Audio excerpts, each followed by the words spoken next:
Is it a joke? Is it real? Why was it made? I will share the image with you shortly, and then we will have already seen it.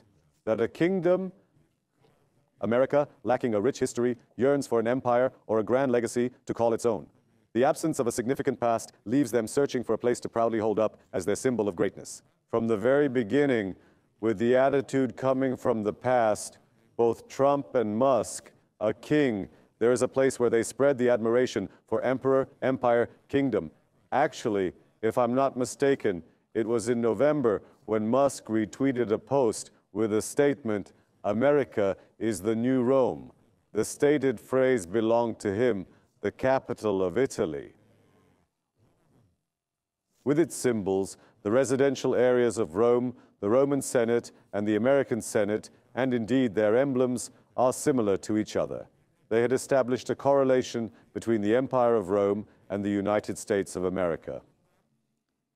After it ended, when they won and delivered their victory speeches, Musk also appeared on stage with his strange movements.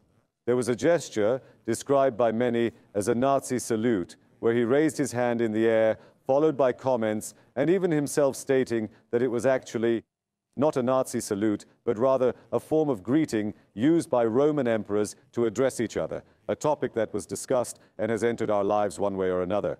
And now, may the king live long, and may he always be praised, as stated by a representative of the White House, or rather, this statement was made by the White House themselves. Under a picture of Trump, it says, "Long live the king," and there's a crown on his head. As I said, this was not directly from Trump himself, but a post made by the White House, crafted with a hand gesture. Looking at this image, it brings to mind another cover that might come to the minds of followers. Actually, this was when Donald Trump was featured on the cover of Time magazine, placed inside the red. It's not clear because the cover's surroundings are actually red and almost in the same way, with the same tones. We couldn't manage to do it like that, but let me put it this way. On the cover of this magazine, usually this part is red, with a continuation of a white tone inside, just like on the cover of Time magazine with Donald Trump. He authored this post, having individuals exclaims, "May the king live long." Why not take a glance at the news, dear sir? I wish you could have seen him last night. It's really, he's a very committed person. Donald Trump jokingly declared himself king. Everyone is talking about this post made by the White House for the U.S. president.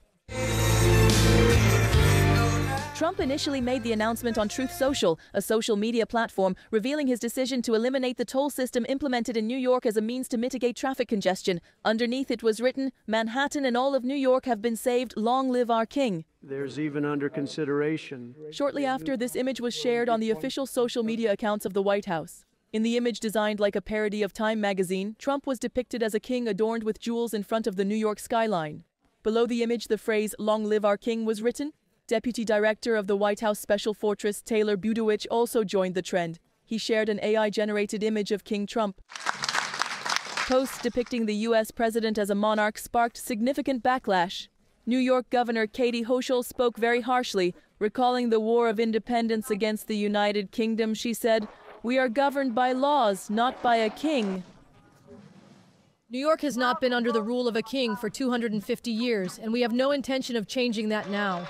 In this city where wars were fought, we stood against a king and won. New Yorkers, if you're not aware, we are in a war. We will not back down. Not now, not ever. Earlier this week, Trump responded to criticisms that he overstepped his authority by quoting Napoleon Bonaparte, sharing the message, "No law is violated by saving one's country." This statement led to situations where Trump also saw himself above the law. Immediate federal hiring freeze.